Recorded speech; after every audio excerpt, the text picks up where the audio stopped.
자, 이제 페이지 36페이지 형사소송의 기본 구조 해가지고 소송 구조론이 나와요. 의 보시기 바라고.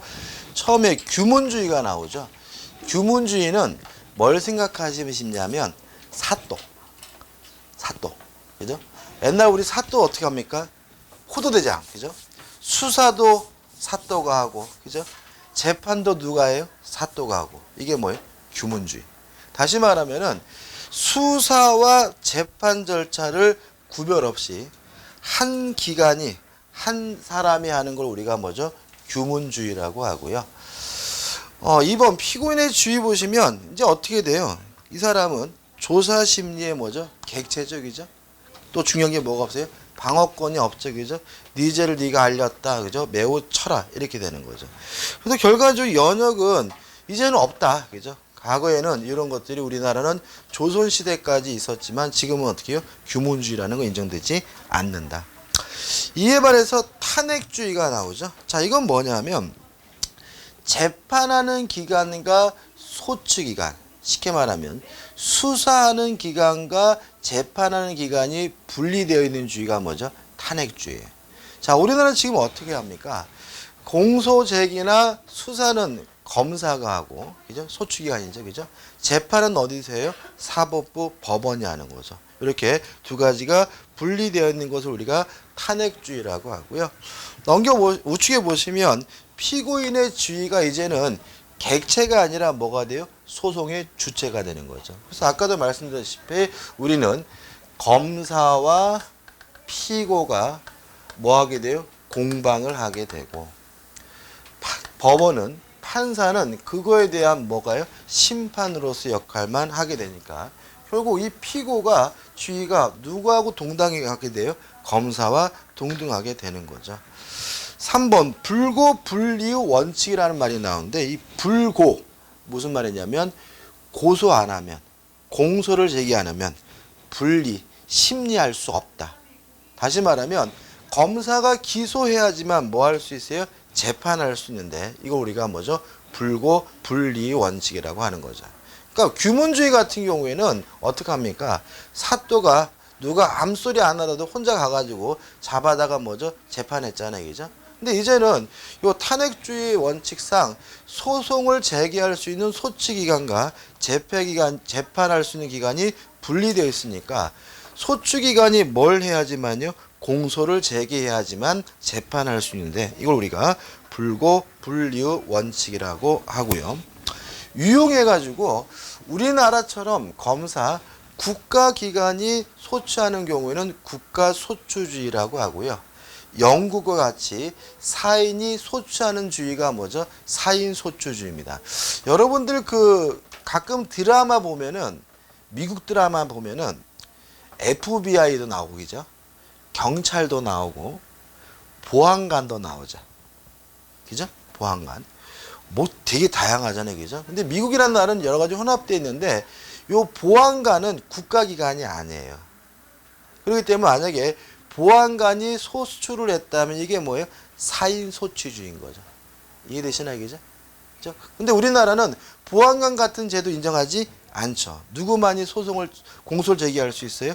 검사만이 공소를 제기할 수 있으니까 국가소추주의를 채택하고 있는 거죠. 그 다음에 5번 당사자주의와 직권주의가 나오는데 일단 둘 다 탄핵주의니까 소추기관과 재판기관이 분리되어 있다는 점은 마찬가지지만 당사자주의라는 것은 검사 피고가 먼저 당사자적 지위에서 동등한 입장에서 재판하는 게 뭐죠? 당사자주의고요. 직권주의라는 것은 국가기관이 뭐죠? 우월적주의에 있다는 거죠. 그죠? 직권을 가지고 재판하면 뭐죠? 직권주의인데 우리나라는 그러면 6번 현행법 태도해 가지고 뭘 채택하고 있느냐? 두 가지죠. 국가소추주의와 탄핵주의적 소송 구조를 가지고요. 또 하나 당사자주의입니다. 우리나라는 직권주의가 아니라 뭐죠? 당사자주의를 채택하고 있다는 것도 기억해 두시기 바래요. 또 나오죠. 2항 당사자주의와 직권주의 해가지고 1번 당사자주의 피고는 재판에 뭐죠? 당사자로서 검사와 동등한 입장에서 공격과 방어를 하는 게 뭐죠? 당사자 주의인데, 맨 밑에 보시면 이념인데 적정 절차의 준수입니다. 다시 말하면 피고에게 무엇을 인정해 줌으로써요? 방어권을 인정해 줌으로써 적정 절차를 보장하고요. 또 피고인 보호해 가지고 소극적 실체 진실에 중실합니다.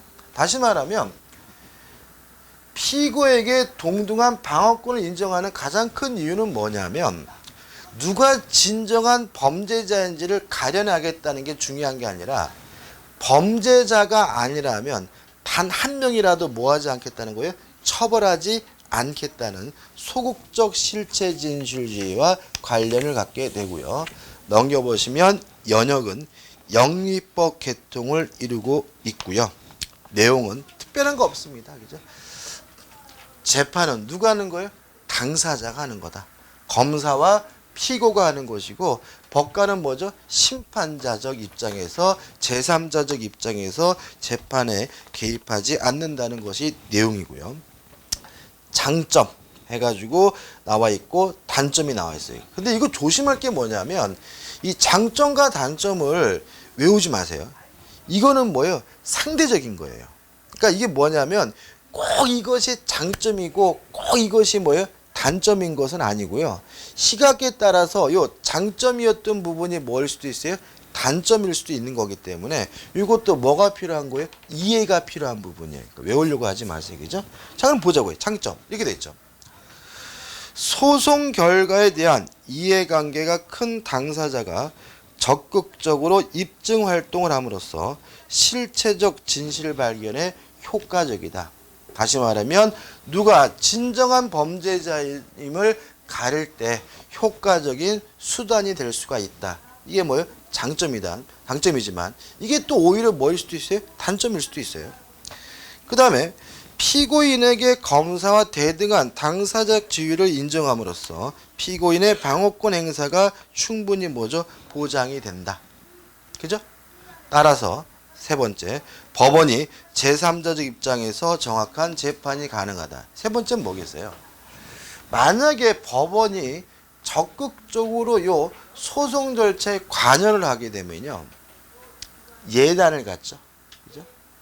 다시 말하면 자기가 제3자적 입장이 아니라 당사자로서 법관이 직접 참여를 하게 되면, 쥐도 직접 공격과 방어를 하게 되면 어떤 한쪽에 뭐 하게 돼요? 치우치게 되는 거죠.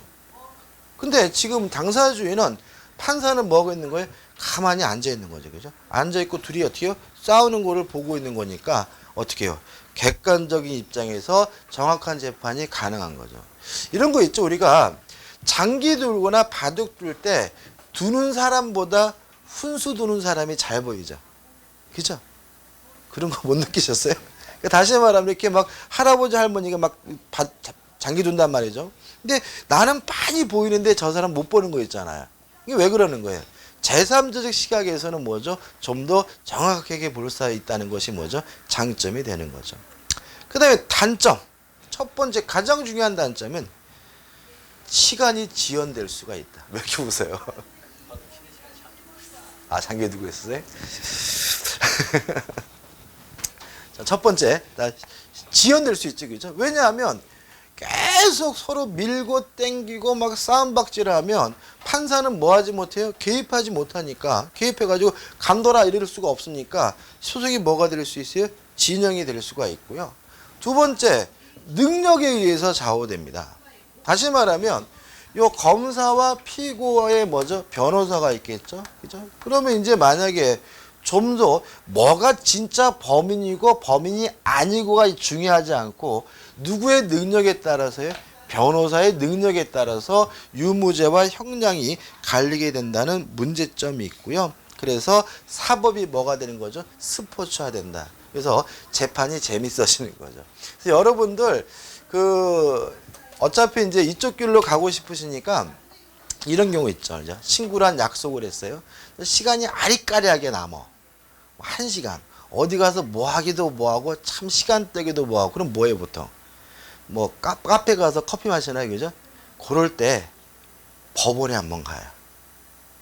법원에 법원에 가면 우리는 공가재판주의이기 때문에 법정문은 다 열려 있어요. 누구든지 다 뭐 할 수 있어요? 재판을 구경할 수 있어요. 가서 보시면 일단 재밌어. 뭐 1시간, 2시간은 시간이 금방 가요. 재밌고요. 또 가서 보시게 되면 이제 어떻게 해요? 피부로 뭐 하게 돼요? 느껴지게 되는 거죠. 그죠? 그래서 한번 심심하실 때, 그죠? 꼭 필수적인 건 아니고, 심심하고, 그죠? 이렇게 밖에서 기다리는데 춥고 그러면 법정, 전철 타고 가셔가지고, 그죠? 가가지고 한번 가셔서 아무 데 들어가서, 주눅 들 필요 없어요. 그죠? 그냥 아무 데 들어가가지고, 문 열고 들어가서 이렇게 보시는 거예요. 좀 재밌어요. 아주. 그죠? 그러면 피부로 팍 느껴지고, 이런 것들이 어떻게 피부에 와가되는 거예요. 아주 재밌습니다. 스포츠화되는 문제가 있는 거죠. 그 다음에 마지막으로 둘이 타협할 수가 있죠. 그죠? 둘이 막 밀고 땡기고 하니까 어떻게 해요? 검사가 피고를 뒤로 변호사 불러가지고 아유 우리 그만 싸우고 대충 이래가지고 이렇게 끝내자. 이렇게 합의할 수가 있고 타협할 수 있고 그러면 형사소송법에서 가장 중요한 이념인 실체 진실주의에 반한다는 문제점이 있는 거죠. 그럼 보시면 장점에서 첫 번째는 뭐라고 나와 있어요? 실체 진실 발견에 어떻게 해요? 효과적이라고 나와 있는데 단점에서 지금 내용이 다 뭐예요? 실체 진실 발견에 부정적인 거잖아요. 그죠? 그러니까 이것이 꼭 절대적인 건 아니고요. 지문에 따라서 뉘앙스에 따라서 달라질 수가 있어요. 조심하셔야 되겠죠? 그 다음에 이제 뭐가 나옵니까? 직권주의가 나옵니다. 뭐겠습니까? 법관이 직권을 가지고 직접 개입하는 주의죠. 다시 말하면 당사자 간에 싸움하는 것이 아니라 누구도 적극적으로 참여해가지고요. 판사도 당사자로서 적극 참여를 하는 것이 우리가 직권주의라고 하고요. 이 이념은 왜 그런 거예요? 실체 진실을 발견하기 위한 거라는 거죠. 그죠? 다시 말해 이런 얘기입니다. 아까 장기 얘기했지만 장기를 두는데 지금 훈수 도는 사람은 잘 보이잖아요. 그죠? 근데 우리 알고 있잖아요. 훈수 금지잖아요. 이게 뭐예요? 당사자주의인 거죠. 그죠? 근데 직권주의는 뭐예요? 보니까 어떻게 해요? 이상한 게 있으면 어떻게 해요? 적극적으로 개입해가지고 아저씨 이거 이렇게 두세요. 이렇게 가르쳐 주는 게 뭐예요? 직권주의인 거고 뭘 위한 거예요? 실체 진실 발견을 위해서 필요한 거죠. 연역 어디서 시작했습니까? 독일과 프랑스와 같은 대륙벽배 국가에서 시작이 됐을 거고요. 내용 보시면 특별히 기억할 거 없죠. 그죠? 법원이 적극적으로 나서가지고 직권으로 증거를 소집할 수도 있고요. 또 법원이 어떻게 해요? 적극적으로 개입한다는 말은 소송물 전체가 누구의 지배에 있다는 거죠? 법원의 지배에 있다는 얘기죠. 그래서 법관 직권으로 심리할 수도 있다는 얘기죠. 장점. 아까와 반대겠죠. 그죠? 첫째, 스포츠가 아니죠. 그죠? 다시 말하면 실체 진실 발견에 효과적이고요. 두 번째 나와 있고 그 다음에 피고인 보호에 충실할 수가 있어요. 자, 이게 무슨 말이냐면 지금 공방을 하고 있는데 피고가 어떤 주장을 하면 이 피고가 유리한 입장에 처할 수 있는 사항이 있어요. 근데 이 바보가 그 주장을 안 하고 있어요. 그러면 당사자 주의에서는 판사가 안타깝더라도 뭐 하지 못해요? 개입하지 못하니까 피고가 뭐 하겠어요? 불리하겠죠. 그죠? 근데 만약에 직권주의라면 피고한테 아저씨 그거 주장하세요 라고 뭐 할 수 있어요? 가르쳐 줄 수가 있으니까 오히려 피고인 보호에 뭐 할 수 있어요? 도움이 되지 않느냐 이런 문제인 거예요. 근데 이것도 실제로는 장점일 수도 있고 뭐일 수도 있어요? 단점일 수도 있어요. 6번 단점을 보시면 1. 법관의 자의나 독단에 이를 위험이 있다. 그 다음에 방어권 보장이 뭐예요? 형식적일 수가 있다라는 말은 그 다음에 세 번째 공정한 판단이 어렵다라는 말은 요 세 가지는 뭐예요? 피고인 보호에 충실하지 않을 수가 있다는 얘기죠. 그죠? 다시 말하면 이것이 양날의 칼날이라는 거죠. 법관이 만약에 진짜로 피고인 보호를 위해서 훈수를 둬준다면 피고인 보호에 충실할 수가 있겠지만 실제로 법관이 그럴 일은 없는 거죠. 그죠? 왜냐하면 여러분들 생각해 보세요. 프로라는 게 좋은 점도 있지만 나쁜 점도 있죠. 그죠? 왜요? 프로는 일이잖아요. 예를 들어서 야구 선수는 야구를 제가 예를 들어서 주말마다 한 번씩 사회인 야구를 한다 그러면 재밌잖아요. 그죠? 싸고 기분 좋은데 이거 이 프로야구 선수면 어떻게 매일매일 나와가지고 어떻게 빠따위로 공 돌리면 이게 보통 장난이 아니잖아요. 그죠? 판사도요, 프로예요. 업무가 중에 어마어마합니다. 그러니까 이 사람들은 어떻게 하든지 빨리 끝내는 게 어떻게 해요? 장땡인 거죠. 그죠? 빨리 끝내고 뭐죠? 김양하고 뭐죠? 커피 먹으러 가는 게 좋은 거잖아요. 그죠? 그러니까 이게 직권주의가 흐르게 되면 대충 끝나는 경향이 있는 거죠. 대충. 그래도 결과적으로는 어떻게 해요? 피고인이 뭐죠? 피해를 볼 수가 있는 거고요. 근데 마지막으로 법원의 업무 부담이 가중됩니다. 자, 왜냐하면 당사자 주의에서는 법관은 할 일 없죠. 그죠? 앉아가지고 어떻게 해요? 잘 듣기만 하면 되잖아. 아, 그렇구나. 근데 직권주의 경우는 어떻게 해요? 법관이 능동적으로 뭐 증거조사도 하고 막 가르쳐주고 그래야 되니까 법관이 뭐죠? 할 일이 어떻게 해요? 너무나 많아진다는 뭐죠? 단점이 있다. 이런 얘기죠. 다시 한번 말씀드리지만 우리 민법은 무엇을 근간으로 하고 있습니까? 당사자 주의를 근간으로 하고 있습니다. 다시 말해 우리 민법이래. 우리 형사소송법은 원칙적으로 당사자 주의를 기본으로 하되 뭘 가미하고 있어요? 직권주의를 가미하고 있는 소송 구조를 취하고 있다는 걸 일단 머릿속에 기억해 두시기 바랍니다. 나오죠, 그죠? 제3항 형사소송법의 기본 구조에서 당사자주의와 직권주의 조화해가지고 학설이 나오고 판례가 나와요. 그러면 우리는 뭘 기억하셔야 돼요? 판례 가지고 결론 보시면 밑에 두 번째 줄 당사자주의 소송 구조를 취하고 있는 것으로 이해된다고 판시한 바가 있다. 우리는 뭐죠? 당사자주의입니다. 넘겨보시면 핵심 판례도 같은 취지입니다. 그 다음에 판례 밑에 보시면 2번 당사자주의와 직권주의적 요소 해가지고 1번 우리가 취하고 있는 당사자주의적 요소가 나와 있네요. 1번 심판 범위가 확정 제한됩니다. 자, 이게 무슨 말이냐면 검사가 공소를 제기하면서 공소장에다가 요 사람의 제명을 뭐하게 돼 있어요? 기재하게 되는 거죠. 요 공소장에 기재된 내용만 법원은 뭐 할 수 있어요? 심판할 수가 있습니다. 다른 내용에 대해서는 뭐 할 수 없어요? 심판할 수가 없으니까 결국은 검사가 주장한 것에 대해서 심판한다. 당사자주의가 되는 거죠. 2번 공소장 1번 주의라는 게 나옵니다. 1번이라는 말은요. 한 장이라는 뜻이에요. 한 장. 한 페이지. 1번이란 말이에요. 그러니까 다시 말하면 공소장이 두꺼우면 안 돼요. 딱 어떻게 해요? 한 장으로 딱 내야 돼요. 왜 그러냐면 규제에 나와 있지만 예단을 피하기 위해서. 자, 이런 얘기입니다. 제가요. 판사예요. 판사인데 내일 재판인데 시간이 좀 남아요.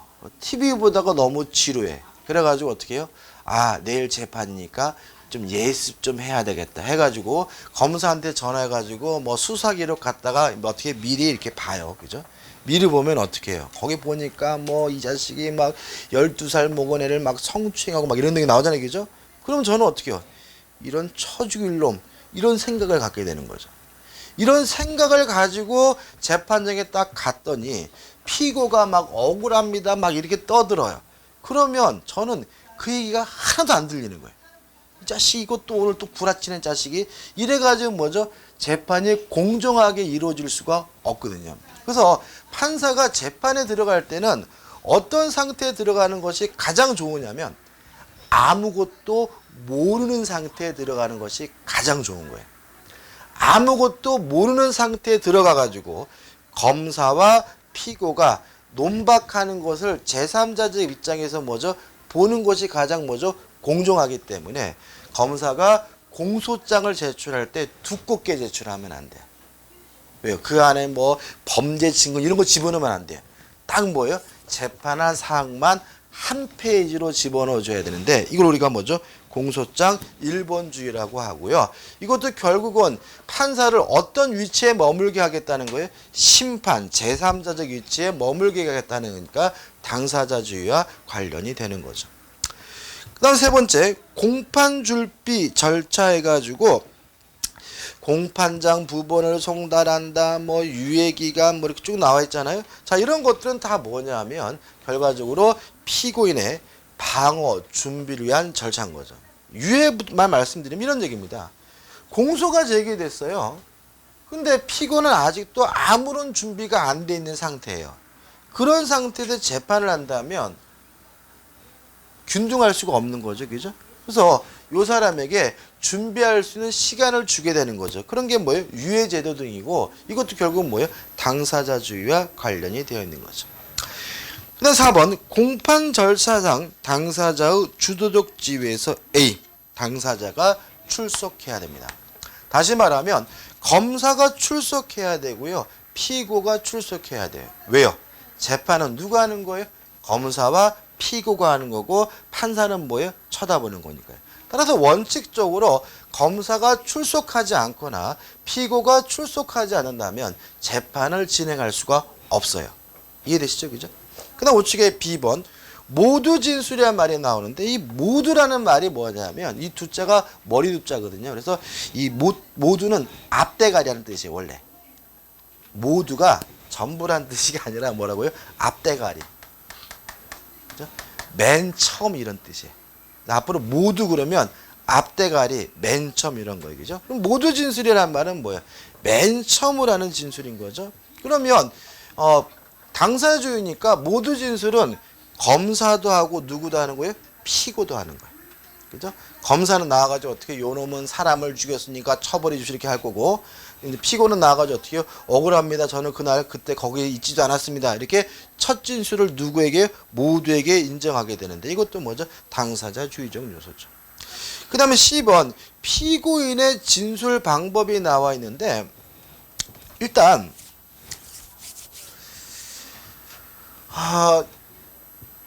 지금 둘이 당사주의는 공방을 해야 되잖아요. 그죠? 그러면 누가 신문하는 거예요? 검사가 신문하는 거죠. 또 피고 측에는 누가 신문하는 거예요? 변호사가 신문하는 거죠. 그래서 원래는 판사는 법원은 뭐 하면 안 돼요? 심리하면 안 되는 거죠. 그죠? 신문하면 안 되는 거죠. 그죠? 이거는 뭐예요? 당사자 유인 거죠. 근데 만약에 검사가 신문하고 변호인도 신문하고 법관도 신문한다면 이건 뭐가 되는 거예요? 직권주의인 거죠. 이해되시죠? 그죠? 다시 한번요. 검사와 변호인에게 신문권을 인정하는 것은 결국은 뭐예요? 당사자 유인 거고 만약에 누가 신문한다고 하면요.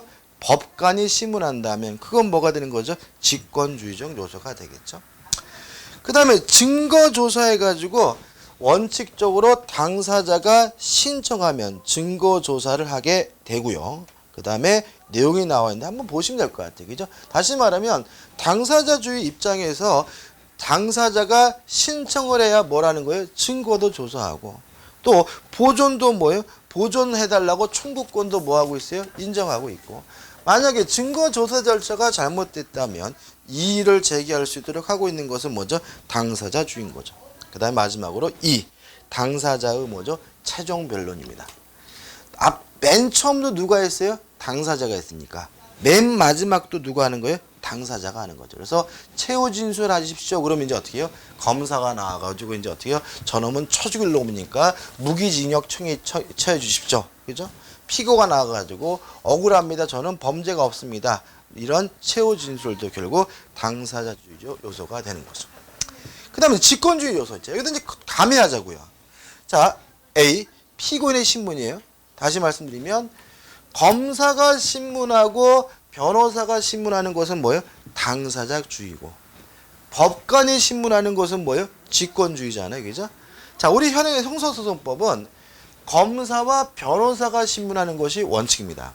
다만 법관에게 의문이 있거나 미심적인 것이 있다면 법관도 피고인을 뭐 할 수 있어요? 신문할 수가 있는데 이거는 뭐가 되는 거죠? 직권주의적 요소가 되는 거죠.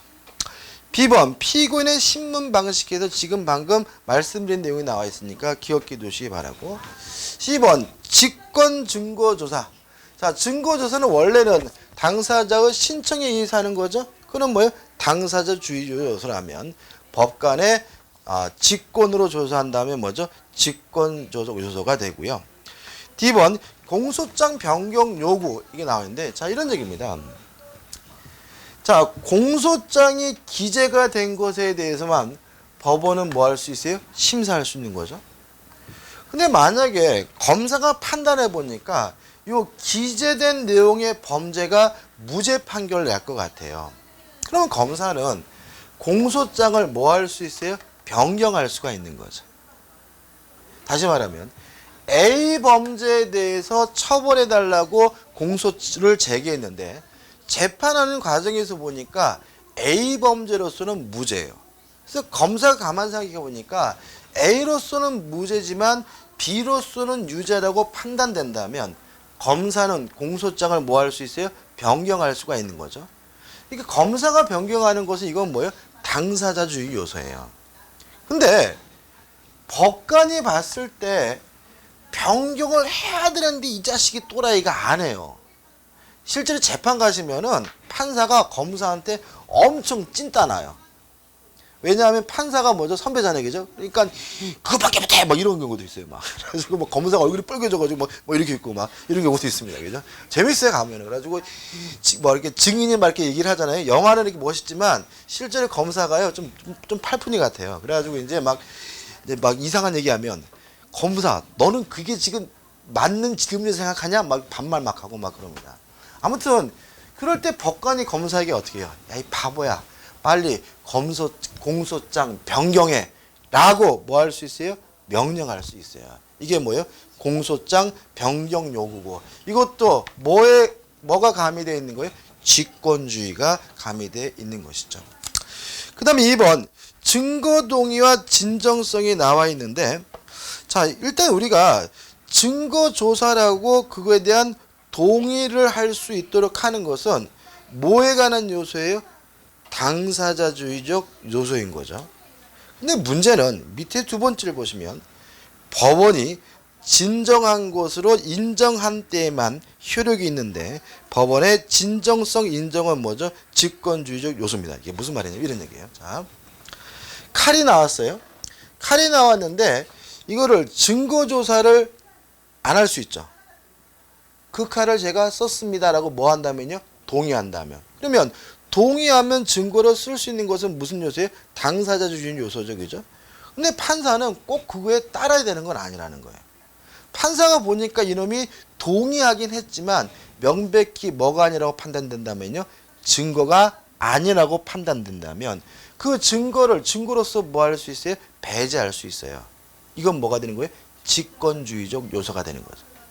이해되시죠? 그죠? 다시 한번요. 증거 동의 절차는 당사자적 주의입니다. 동의된 증거라 하더라도 진정하지 않은 증거라고 판단된다면 법원은 그것을 뭐 할 수 있어요? 배제해 버릴 수가 있는데 이거는 뭐가 되는 거죠? 직권주의적 요소가 되는 거죠. 넘겨보시면 당사자주의와 직권주의적 요소의 조화입니다. 일단 조화인데 우리는 원칙이 뭐예요? 당사자주의고 예외적으로 뭐가 가미되어 있을 뿐이에요? 직권주의가 가미되어 있을 뿐인 거죠. 따라서 주가 뭐예요? 당사자주의고 직권주의는 뭐죠? 예비적이고 종속적인 거죠. 따라서 피고인의 신문도 주가 뭐예요? 당사자주의니까 먼저 누가 신문해야 되는 거예요? 검사와 변호인이 뭐죠? 신문하고 나중에 필요하다면 누가 신문하는 거예요? 법관이 되는 거고요. 2번 공소장 변경 제도도 원칙은 누가 알아서 변경하는 거예요? 검사가 알아서 변경하는 거고요. 다만 필요할 때 누가요? 공소장 변경 요구를 판사가 할 수 있는 거니까 이것도 뭐죠? 주가 당사자주의고 직권주의는 뭐죠? 종된 것이 되는 거죠. 증인신문도 마찬가지입니다. 먼저 누가 하는 거예요? 검사와 변호사와 피고가 하는 거예요. 판사는 언제요? 끝났을 때. 필요할 때만 하는 것이니까 직권주의가 뭐죠? 종된 동의고요. 그 다음에 증거의 동의도 당사주의고 주된 것이 장사주의인 거죠. 그죠? 보시면 될 것 같아요. 그 다음 우측에 보시면 이제 챕터 3 해가지고 뭐가 나오냐면 소송 절차의 본질과 절차 이분론이 나와요. 일단 이 부분은 중요하지 않습니다. 이 부분은. 자, 왜냐하면 이 부분은 그냥 뭐예요? 학설이에요. 학설. 그러니까 우리가 시험 문제에서 학설은 낼 수가 없어요. 왜요? 답이 없는 거니까. 학설이 다소리 맞아요? 소설이 맞아요? 둘 다 맞는 거예요. 그렇지 않아요? 예를 들어서 생각해 보세요. 제가 여기서 뭔가 멋있는 얘기를 했어요. 여러분들 다 어떻게 제 말씀에 동의를 하세요. 와, 저 양반 말이 맞아. 그렇다 그래서 그게 학설일까요? 아니잖아요. 그러니까 학설쯤 되려면 어떻게 해요? 우리나라의 유명한 대학에 유명한 대학 교수님 정도가 돼야 뭘 주장하는 거예요? 학설을 주장하는 거예요. 법에 나오는 학설은 외국 학설이 아니라 어떻게 해요? 우리나라 학설입니다. 그죠? 다시 말하면 소수소를 주장하시는 분도 형소법 학계에서는 뭐죠? 굉장히 유명하신 교수님이에요. 바보가 아니라고요. 따라서 학설은 어떻게 해요? 다 맞는 거예요. 다 맞는 거예요. 그죠? 따라서 우리는 다 맞는 거니까 뭐가 있을 수 없어요? 정답이 있을 수가 없는 거니까 학설은 굳이 뭐 할 필요 없는 거예요? 신경 쓸 필요가 없는 거예요. 왜요? 학설에 대해서 옳고 그른지를 낸다면 항상 뭐에 시달리는 거죠? 오답 12문제에 시달리는 거죠. 그래서 이 부분은 학설이기 때문에 그냥 이런 것도 있구나라고 검토하는 것이고 중요한 것이 아니에요. 그죠? 간단하게 보자고요. 1항 소송 절차가 뭐냐? 공소 제기부터 재판이 확정될 때의 과정, 절차를 우리가 뭐죠? 협의의 소송 절차라고 하고요. 이뿐만 아니라 수사 절차와 집행 절차까지 포함하게 되면 뭐죠? 광의의 소송 절차가 되는 거죠. 뭐 이런 얘기죠. 수사가 이루어졌고요. 공소가 제기돼서 공판이 열렸고요. 그 경판 결과에 따라서 형을 집행하게 되는 거잖아요. 여기서 요 공판 절차만 소송 절차를 이해하게 되면 이게 뭐예요? 협의의 소송 절차고요.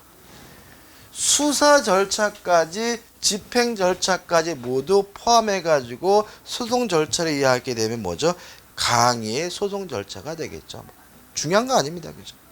성격 보시기 바라고 소송 절차의 본질을 해가지고 어떻게 볼 것인가에 관해서 넘겨보시면 학설이 나와요. 제2항 소송 절차의 본질에 관한 학설해 가지고 이면설이라는 게 나옵니다. 중요하지 않습니다. 그죠? 솔직히 이게 들어도 뭔 개소리인가 싶어요. 몰라도 되는 건데. 자, 이런 얘기입니다. 이러한 소송 절차를 실체면이라는 것과 절차면이라는 것으로 구별하자는 얘기예요. 두 가지로.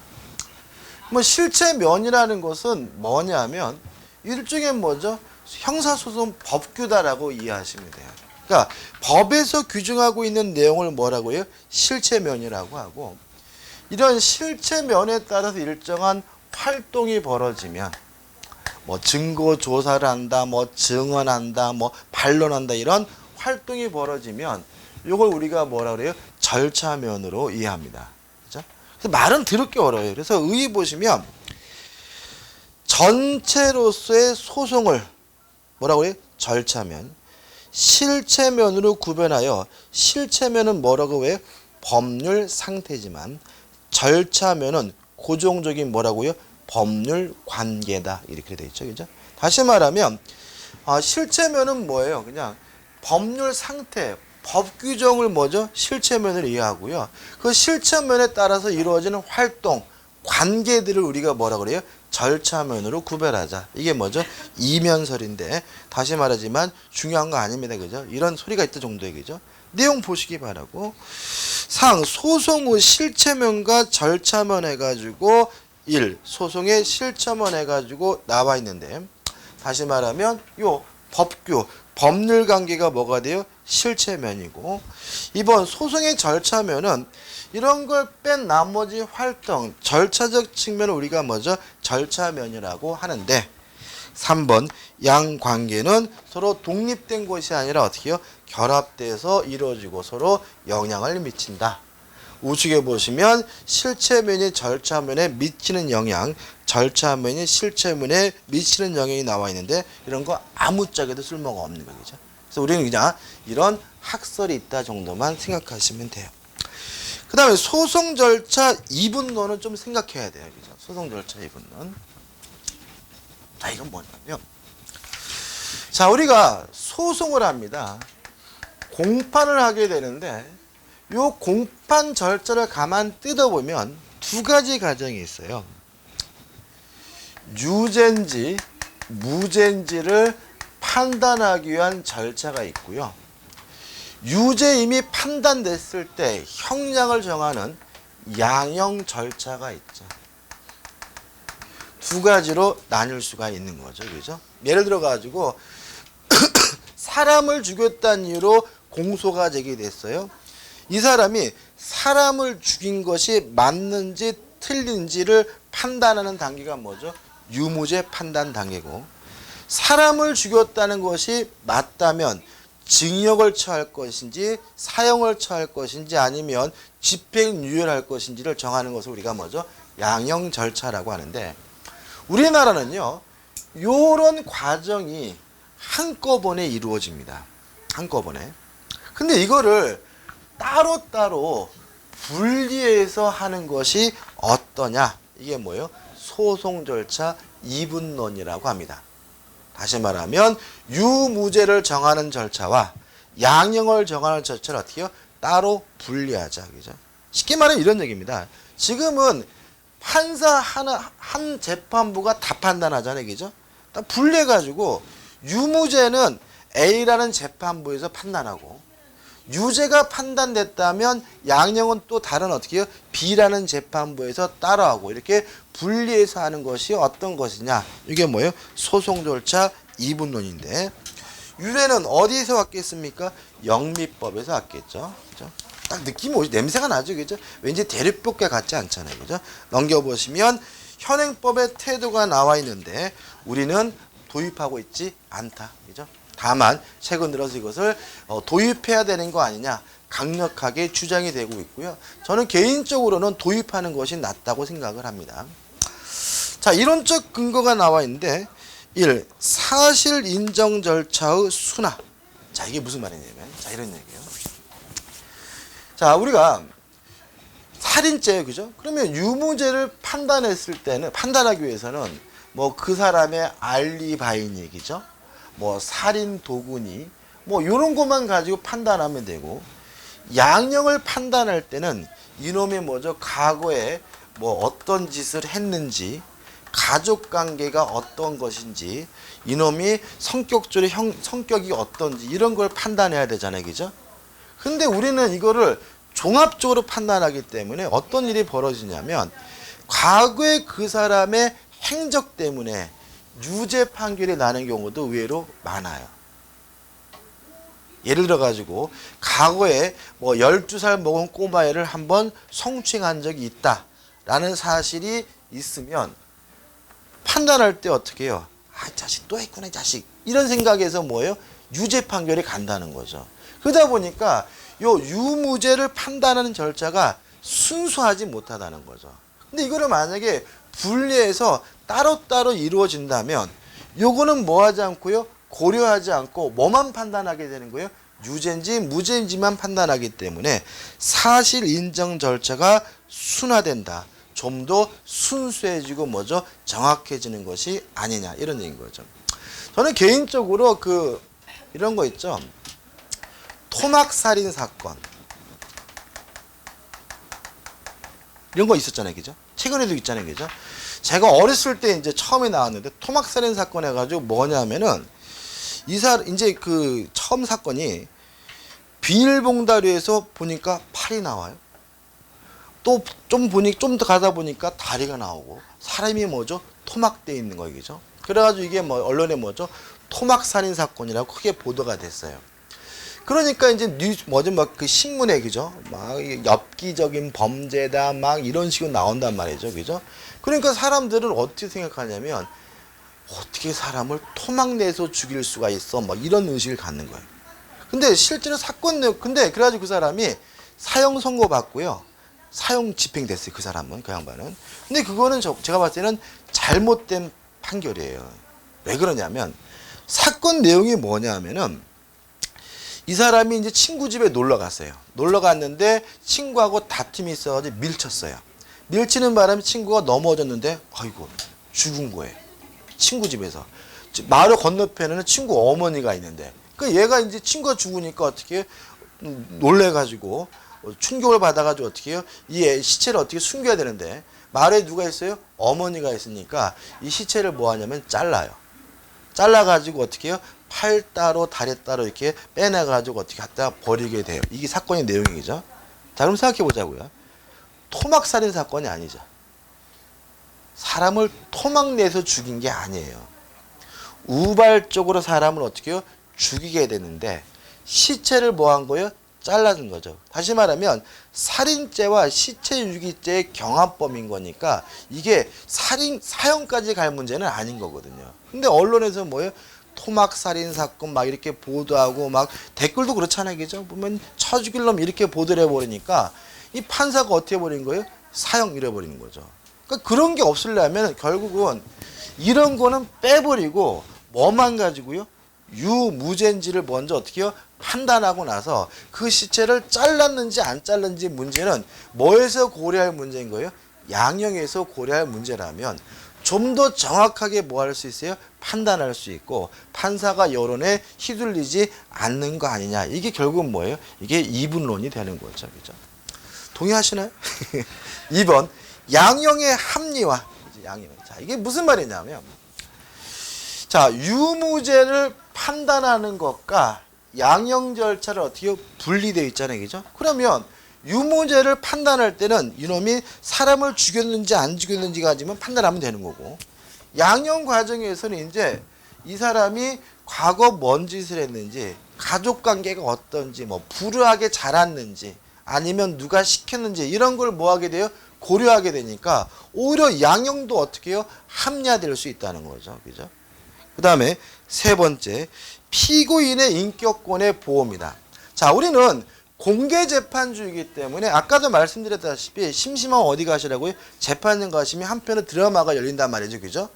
근데 이게 어떻게 보면은 피고의 인격권이 뭐에 침해될 수도 있는 거잖아요. 그죠? 근데 이 이분론에 따르면은 요 유무죄를 판단하는 요 재판 절차는 공개를 하게 돼요. 그렇지만 양형 절차는 뭐 하지 않아요? 비공개를 하게 되거든요. 그러면 피고인의 인격권 보호가 뭐죠? 충실해진다는 거예요. 다시 말하면 이런 얘기입니다. 우리는 재판정에 가면은 그놈의 과거에 무슨 짓을 했는지, 와이프하고 이혼했는지, 뭐 애들한테 뭐 깎아도 안 사줬는지 이런 것까지 다 알게 되잖아요.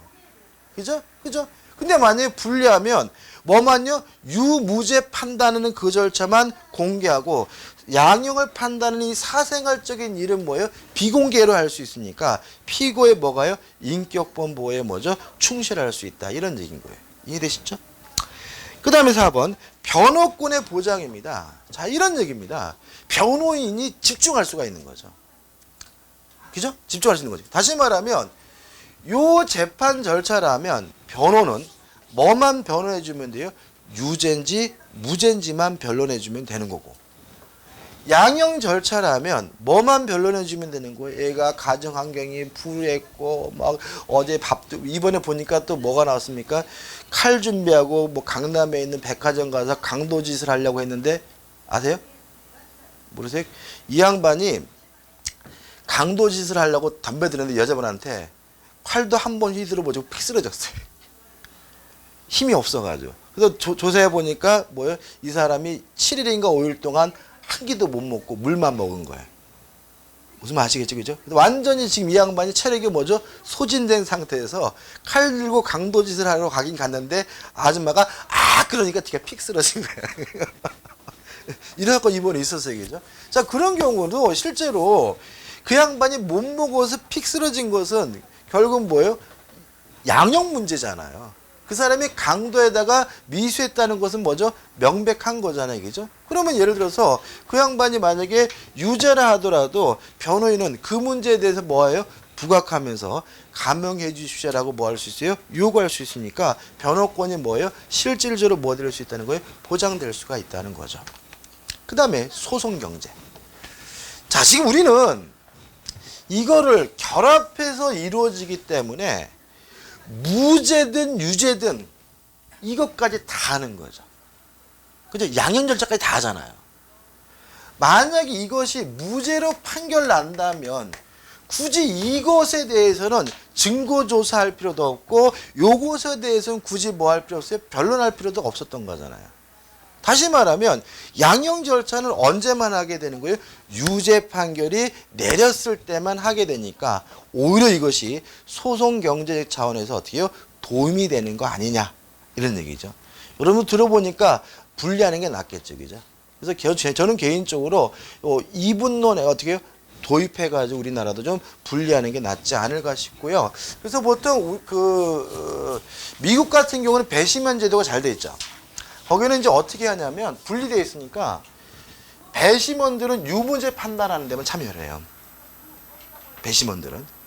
그래서 배심원들이 유죄, 무죄 이렇게 판단하는 데는 판단하고 요 양형 절차에는 누가 참여를 안 해요? 배심원들이 참여를 안 해요. 그때는 먼저 판사만 참여를 해가지고 하게 되고 뭐 이런 식으로 분리해서 할 수가 있는 것이죠. 자, 이제 본격적인 내용으로 들어갈 건데요. 좀 쉬었다가 들어가도록 하겠습니다.